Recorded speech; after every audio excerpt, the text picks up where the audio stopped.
Hello students, आज हम बात करेंगे class 10 chapter linear equation in two variable exercise number 3.1 के क्वेश्चन नंबर 5 और 6 के बारे में। क्वेश्चन नंबर 5 क्या है? Half the perimeter of a rectangular garden whose length is 4 metre more than its width is 36 metre. Find the dimensions of the garden. तो जो भी चीज हमें गिवन है वो हम लिख लेते हैं। यहां गिवन है half the perimeter of rectangular garden। तो पेरीमीटर जो गिवन है वो गिवन है 36 मीटर। अब पेरीमीटर की बात कर रहे हैं लेकिन हाफ है तो हाफ लिख दिया, और पेरीमीटर होता है 2 length plus breadth equal to this one. तो लेंथ प्लस ब्रेड्थ 36 लेट किया हमने द, यहां से पता चलता है क्या हमें लेट करना है। Length is 4 metre more than its width. Let the width be x metre, length be y metre. क्योंकि the chapter is linear equation two variable, तो हमें x और y दोनों अलग अलग लेने जरूरी है, मतलब 2 वेरिएबल होना चाहिए।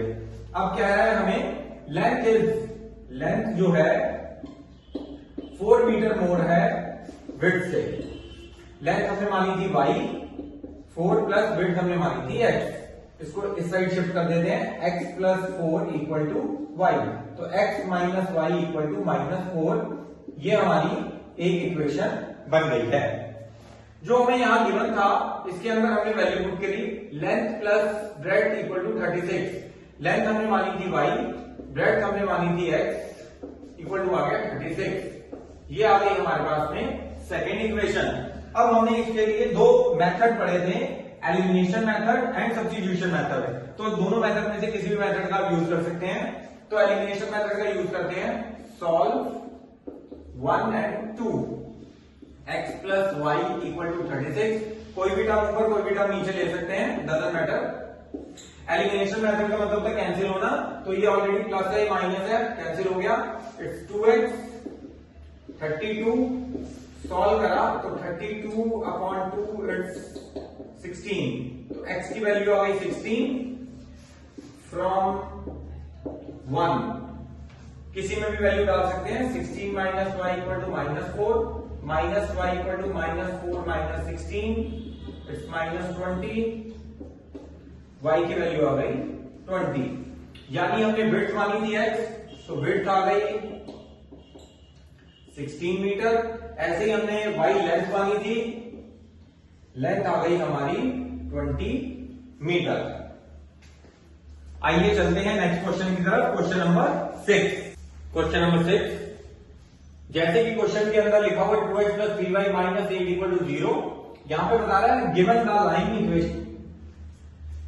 Question number 6, given the linear equation 2x plus 3y minus 8 equal to 0, write another linear equation in two variables such that the geometrical representation of the pair so formed is intersecting lines बने, parallel lines बने या coincident line बने।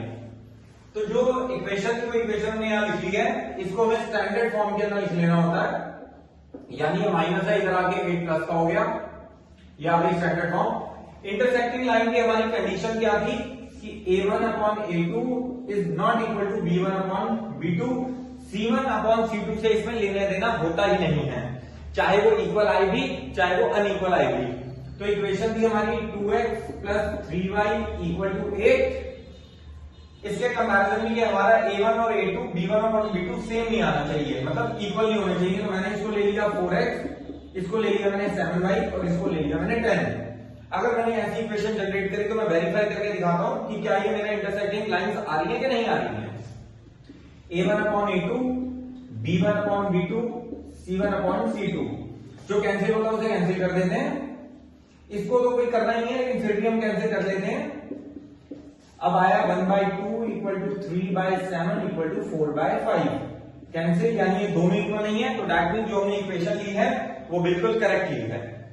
Second parallel line, again हम लिख लेते हैं 2x plus 3y equal to 8। जो parallel line की कंडीशन होती है a1 upon a2 equal to b1 upon b2 equal to c1 upon c2, यानी कि यहां इसका मतलब होता है नो सॉल्यूशन। नो सॉल्यूशन के अंदर जो हमारी पहली दोनों टर्म्स हैं वो इक्वल आती हैं, यानी a1 अपॉन a2, तो इसका मतलब ये दोनों इक्वल आनी चाहिए। तो इक्वल आने के लिए जो पहली दोनों टर्म होती हैं उसे मुझे सिमिलर टर्म से, सिमिलर नंबर से बोले तो मल्टीप्लाई कर देना होता है। 2 से कर दूं, 3 से कर दूं, 4 से कर दूं, 5 से कर दूं, ये हमारे मन की मर्जी है। 2 से कर देता हूं 4x 6y, इसकी जगह पे कोई अलग सा नंबर लिख देते हैं, चेकिंग करते हैं। 2/4 3/6 8/9 कैंसिल आउट करा, 1/2 1/2 equal to 1/2 is not equal to 8/9, तो ये भी वेरीफाई हो गई। तो इसका मतलब जो हमने इक्वेशन ली है वो बिल्कुल करेक्ट है, यहां पे ये इक्वेशन बिल्कुल करेक्ट ली थी। ऐसे ही थर्ड कोइंसिडेंट लाइन का मतलब होता है, इसके अंदर कंडीशन होती है, पहले इक्वेशन लिख लेते हैं 2x plus 3y equal to 8। Coincident line के अंदर इसके अंदर सारी टर्म्स इस टर्म से मैच होनी चाहिए। मैच का मतलब यह है कि हमारा a1 कंडीशन क्या है, a1 upon a2, b1 upon b2, c1 upon c2। जैसे मैंने यहाँ पे इसको मल्टीप्लाई 2 से किया था, ऐसे ही पूरी टर्म को किसी भी एक नंबर से मल्टीप्लाई कर देते हैं, 2 से 3 से 4 से 5 से 6 से 7 से, जिससे आपकी मर्जी है।